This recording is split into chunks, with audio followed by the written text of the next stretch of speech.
saya awali dari pertemuan kami tahun lalu dengan salah satu, jadi semacam Zoom meeting gitu, dengan salah satu peneliti yang dari California.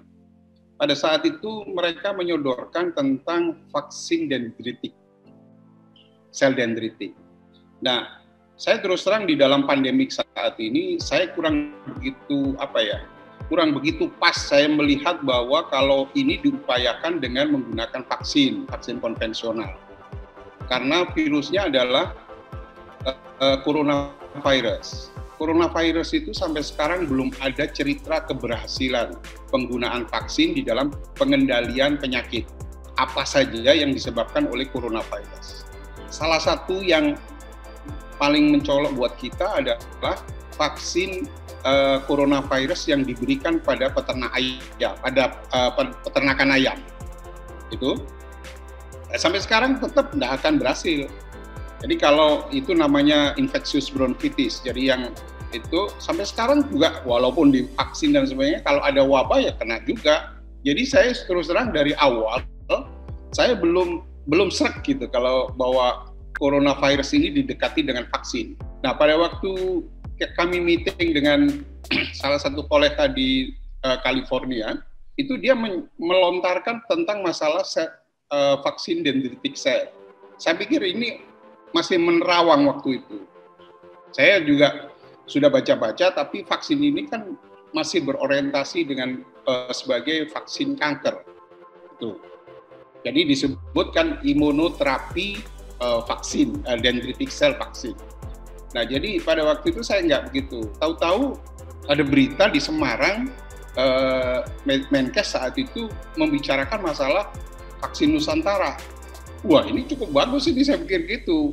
Artinya begini, jadi pada saat kami tidak mempercaya atau kurang mempercayai efektivitas vaksin yang ada, ini ada tawaran.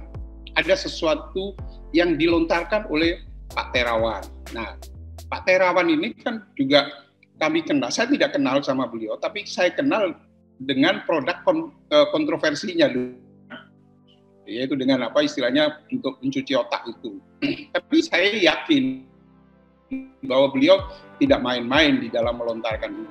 Akhirnya saya pelajari.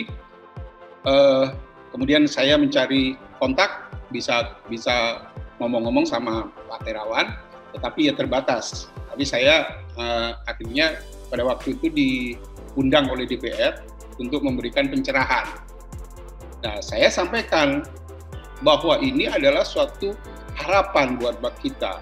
Di dunia ini hanya 2 negara yang mengembangkan sel dendritik, vaksin dendritik sel itu, yaitu Cina dan Indonesia. Dan itu dua-duanya sudah diakui oleh WHO.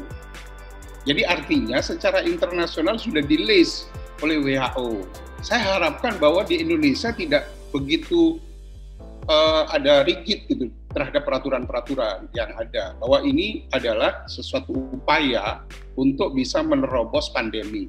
Kalau dikatakan ini masih riset, saya bilang vaksin-vaksin yang ada sekarang juga masih riset. Jadi apakah vaksin misalkan dari whole virus, itu kan masih riset juga, apalagi yang penggunaan vaksin mRNA dan sebagainya, itu juga belum ada bukti keberhasilan mereka. Jadi kalau mau dibilang bahwa ini riset, semua masih riset. Kenapa tidak kita ini? Yang kedua, alasan saya sebagai seorang peneliti, ada sebuah tantangan yang diberikan oleh vaksin dendritik ini. Setelah saya pelajari, vaksin dendritik ini tidak jauh dari masalah Indomie, salami instan. Jadi saya ibaratkan teknik dari dendritik vaksin ini adalah mie-nya itu di dalam itu sudah dimiliki oleh masing-masing. Kemudian bumbunya itu dibuat, katakanlah oleh suatu industri pembuat bumbu dendritik sel itu. Nah, mereka tinggal kirim saja ke daerah-daerah.